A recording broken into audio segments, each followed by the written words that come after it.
श्री राम दोस्तों। आज के नए ब्लॉग में आपका स्वागत है। आज का थंबनेल देख के आपको समझ गया होगा कि आज मैं किस टॉपिक पे बात करूँगा। क्यों हम सावन महीना मनाते हैं, क्या है इसके पीछे की कहानी। तो चलिए शुरू करते हैं। तो दोस्तों, सावन का महीना मतलब ये नहीं कि बारिश का सीज़न, ये सावन का महीना जुड़ा हुआ है शिव से, शिव और शक्ति इन दोनों से जुड़ा हुआ है। तो आज मैं बताने वाला आपको क्यों हम सावन का महीना मनाते हैं, क्यों सबसे ज़्यादा शिव की पूजा की जाती है और शक्ति का प्रभाव रहता है। तो दोस्तों, आपको जान के खुशी होगी कि ये जो सावन महीना है, इस महीने में शिव जी अपनी आंखें खुली रखते हैं और खुली आंखों से वो सारे संसार को देखते हैं, अपने भक्तों की भक्ति और संसार में जो भी चल रहा है वो हर एक चीज़ देखते हैं। इसके भी पीछे का कारण है, विष्णु जी जो है वो इस महीने से 4 महीने तक आराम करते हैं। मीन्स वो ध्यान मुद्रा में चले जाते हैं। तब तक शिव जी पूरे संसार चलाते हैं। क्यों शिव जी को हालाहाल विष पीना पड़ा, आज उसकी कहानी मैं आपको बताता हूँ, ठीक है। तो बात उस समय की है जब समुद्र मंथन हो रहा था, ठीक है। समुद्र मंथन तब हो रहा था जब पृथ्वी भी नहीं थी। मैं यूनिवर्स की बात करूँ, यूनिवर्स में जब समुद्र था, तो समुद्र मंथन चल रहा था, तब देव और असुर दोनों को एक होना पड़ा था। उसके पीछे का भी कारण है, एक दुर्वासा ऋषि ने इंद्रदेव को एक माला दी थी भेंट के तौर पे, और उन्होंने वो माला खुद नहीं पहना, वो उन्होंने अपने हाथी जो है उनको पहनाया था, जिनका नाम इरावत था, जो हाथियों के पूर्वज भी बोले जाते हैं, उनको पहनाया था। लेकिन उस माले में से एक फूल थी, वो इतनी मतलब उसके अंदर से इतनी खुशबू आ रही थी कि उनके आसपास बहुत सारे मच्छर वगैरह भिनभिनाने लगे थे, जिनसे इरावत हाथी इरिटेट होकर उन्होंने वो अपने सूंड से उस माला को तोड़ दिया और फेंक दिया। और जब आगे बढ़े तो गलती से इरावत हाथी से जो माला थी वो उनके पैर से रोंद गई, मतलब वो उनके ऊपर पैर रख दिए। तो वो जो ऋषि थे वो बहुत ज़्यादा गुस्सा हो गए। तो उन्होंने श्राप दिया था इंद्रदेव को कि इस समय आप सभी देवताओं की शक्ति एकदम मिनिमम हो जाएगी, एकदम शीन मतलब एकदम मिनिमम हो जाएगी।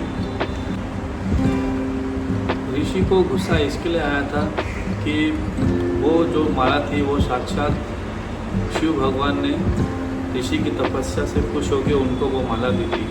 इसके लिए उन्होंने उनको इतना गुस्साया और उन्होंने इंद्रदेव को और सभी देवताओं को श्राप दिया कि भाई आप लोगों की जो शक्ति है इस समय एकदम क्षीण हो जाएगी, मीन्स एकदम मिनिमम। इसलिए समुद्र मंथन के टाइम पे सभी देव और असुर दोनों की ज़रूरत पड़ी, सब एक हो गए थे। दोस्तों, समुद्र मंथन इतना आसान नहीं था, देव भी उसमें सक्षम नहीं थे कि वो अकेले समुद्र मंथन कर सके। इसके लिए उनको असुरों की भी ज़रूरत पड़ी, उनकी भी मदद लेनी पड़ी। क्योंकि जो ऋषि थे उनके श्राप के कारण इसके लिए देव और असुर दोनों एक साथ मिलके उन्होंने सबने मिलकर समुद्र मंथन किया। जब समुद्र मंथन कर रहे थे तो उसमें एक विष निकला था जिसको कालकूट भी बोलते हैं और हलाहल भी बोलते हैं। ये जो हलाहल विष था ये इतना खतरनाक था कि ये पूरे ब्रह्मांड को खत्म करने की ताकत रखता था।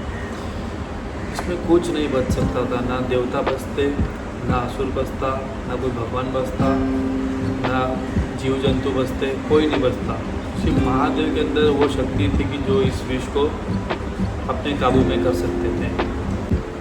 इस संकट से बचने के लिए सब देवता विष्णु जी के पास जा सकते थे, लेकिन विष्णु जी ध्यान मुद्रा में थे। इसके लिए इस संकट से बचने के लिए सब ब्रह्मदेव के पास गए।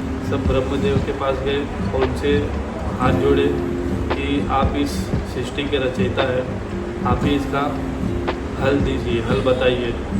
लेकिन सबने देखा कि खुद ब्रह्मदेव भी इस विष से परेशान थे, उन पे भी इस विष का प्रभाव था। जब देवता ब्रह्मदेव के पास विनती कर रहे थे तब ब्रह्मदेव ने बताया कि इस पूरे ब्रह्मांड में इस हलाल को काबू करने की जो शक्ति है वो सिर्फ और सिर्फ महादेव में है। जब देवताओं को पता चला कि इस संसार में शिव ही वो शक्ति है जो इस संकट से मुक्त कर सकती है, तब सारे देवता जल्द से जल्द शिव जी के पास पहुँचे और शिव जी से प्रार्थना करने लगे कि हे शिव, आप ही वो शक्ति हो जो हमको इस संकट से मुक्त कर सकते हो, इस संसार को बचा सकते हो।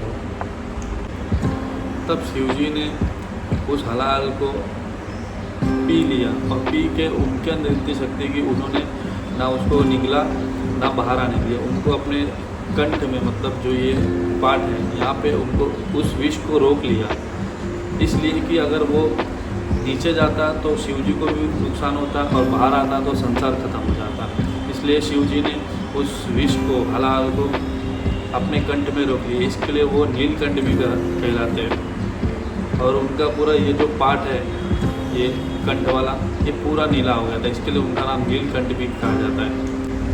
जब शिव जी ने वो विष पिया तो उनका तापमान इतना बढ़ गया था कि वो खुद परेशान हो गए थे। तो तब सभी देवता, असुर सब मिलके उनके ऊपर जल चढ़ाने लगे, गंगा जल। सब लोग यहाँ वहाँ भाग रहे थे, सब जहाँ जहाँ उनको गंगा जल मिल रहा था सब गंगा जल लेके आके उनको ऊपर चढ़ा रहे थे, उनको शांत करने की कोशिश कर रहे थे, उनका तापमान गिराने की कोशिश कर रहे थे। तब से ये प्रथा शुरू हुई कि सावन महीने में शिव जी के ऊपर जल चढ़ाना है, क्योंकि वो एक ऐसा टाइम था कि शिव जी को भी सबकी ज़रूरत थी, उनको भी मदद की ज़रूरत थी। इसलिए देवता और असुर सभी लोग शिव जी की पूजा करते, शिव जी का नाम लेते हैं, शिव जी की आराधना करते। इसके लिए शिव जी सभी को वरदान देते, वो देवता असुर नहीं दिखते, क्योंकि जब उनको ज़रूरत थी तब देवता और असुर दोनों ने मिलकर उनको शांत किया था। दोस्तों, सावन के महीने में कावड़ यात्रा भी किया जाता है। तो आपको शायद पता नहीं होगा कि कावड़ यात्रा जो है वो सबसे पहले रावण ने किया था। जी हाँ, रावण ने। जब रावण को पता चला था समुद्र मंथन की कहानी और शिव जी ने हलाल विष को पिया था, तो रावण शिव जी के सबसे बड़े भक्त बने, उनके अंदर उनके लिए भक्ति जागी। और रावण ने सोचा कि मैं उस समय नहीं था, लेकिन मैं भी कावड़ यात्रा करना चाहता हूँ। तो रावण ने काफ़ी लंबा सफ़र तय किया पैदल यात्रा करके और शिव जी के लिए गंगा जल लाया और शिवलिंग पे चढ़ाया। इसी के लिए ये भी कहा जाता है कि रावण ने सबसे पहले कावड़ यात्रा की थी और शिवलिंग पे जल चढ़ाया था। इसी के लिए कावड़ यात्रा आज तक मनाया जाता है, क्योंकि जब शिव जी को ज़रूरत थी तब कावड़ यात्रा करके देवासुरों ने उनके ऊपर जल चढ़ाया था। और ये वही महीना है जब हम शिव जी पे जल चढ़ाते हैं। इसी के लिए बहुत दूर दूर से लोग पद यात्रा करके गंगा जल लाते हैं और भक्तिभाव से शिवलिंग पे जल चढ़ाते हैं और आराधना करते हैं शिव जी की। तो दोस्तों, ये जो सावन महीना ये सिर्फ शिव का ही नहीं, शक्ति का भी महीना है, मतलब माता पार्वती का भी महीना है।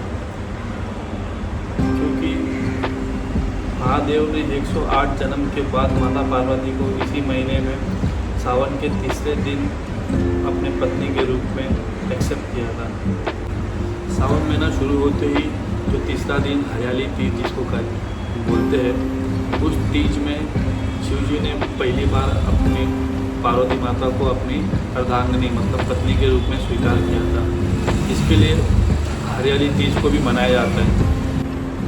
तो दोस्तों, इसी के लिए सावन महीने में जो कुंवारी कन्या और जो शादीशुदा महिलाएं हैं वो शिव जी की भक्ति भाव से पूजा करती है, मेहंदी लगाती है, श्रृंगार करती है, सोमवार को व्रत करती है, शिव जी पर जल चढ़ाती है, उनकी तपस्या करती है, जाप करती है, ताकि उनको शिव जी जैसा कुंवारी कन्या को वर, और जिनकी शादी हो गई है वो अपने पति के लिए दीर्घायु मतलब लंबी उम्र के लिए प्रार्थना करते हैं।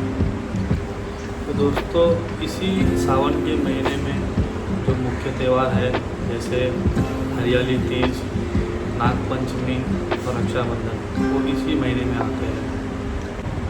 कहा जाता है कि इस महीने में जो भी व्रत रखता है उसकी मनोकामना 100 गुना ज़्यादा पूरी होने की संभावना होती है। कहा जाता है कि इस महीने में जो भी व्रत रखता है और जो शिव जी की आराधना करता है, पूजा करता है, जल चढ़ाता है, दूध चढ़ाता है, दही चढ़ाते हैं, घी चढ़ाते हैं, बेलपत्र चढ़ाते हैं, धतूरा चढ़ाते हैं, अक्षत चढ़ाते हैं, उनको उनका फल बहुत जल्द मिलता है। इस पूजा पाठ का फल उनको मिलता ही है। और इस सावन महीने में जो आराधना करते हैं वो टाइम पे शिव जी खुद अपने नेत्र खोल के आपकी भक्ति देखते हैं, आपके भाव को देखते हैं कि आप किस भाव से आप पूजा पाठ कर रहे हैं, और वो खुश होकर आपको आशीर्वाद भी देते हैं। तो सावन का महीना सबसे बेस्ट टाइम है शिव जी की पूजा करने की, शिव जी की आराधना करने की। जो आप साल भर शिव जी की पूजा करते हो और जो सावन में आप पूजा करते हो, इसमें ज़मीन आसमान का फर्क है।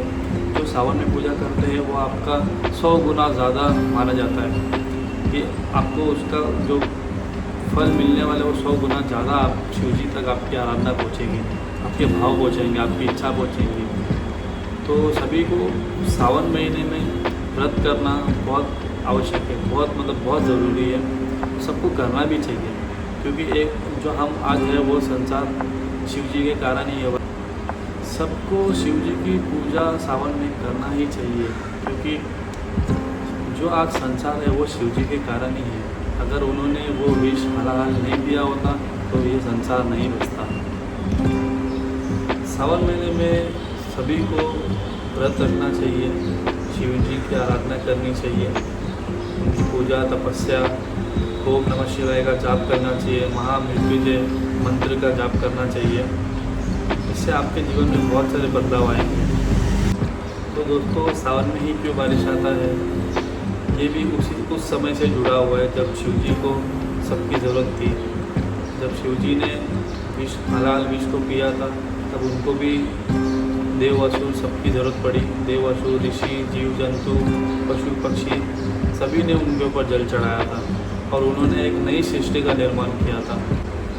इसी के लिए जब सावन का महीना आता है तो बहुत ज़्यादा बारिश होती है और पूरे भारत में हरियाली फैल जाती है, पूरा देश हरा भरा रहता है। बहुत सारे लोग खुश हो जाते हैं। पहली बूंद जब बारिश की गिरती है तो उनको लगता है कि एक नया जीवन मिल गया है। ये उस समय से ही ये दौर अब तक चल रहा है। इसी के लिए जब बारिश का महीना आता है और जब बारिश की पहली बूंदें जब धरती पर गिरती है तो लोग बहुत खुश हो जाते हैं, जैसे उनका एक नया जीवन शुरुआत हुआ है। तो दोस्तों, सावन की कुछ इम्पोर्टेंट चीज़ें जो है हर एक इंसान को करनी चाहिए, क्योंकि एक समय था जब शिव जी को भी स्वयं सबकी ज़रूरत पड़ी थी।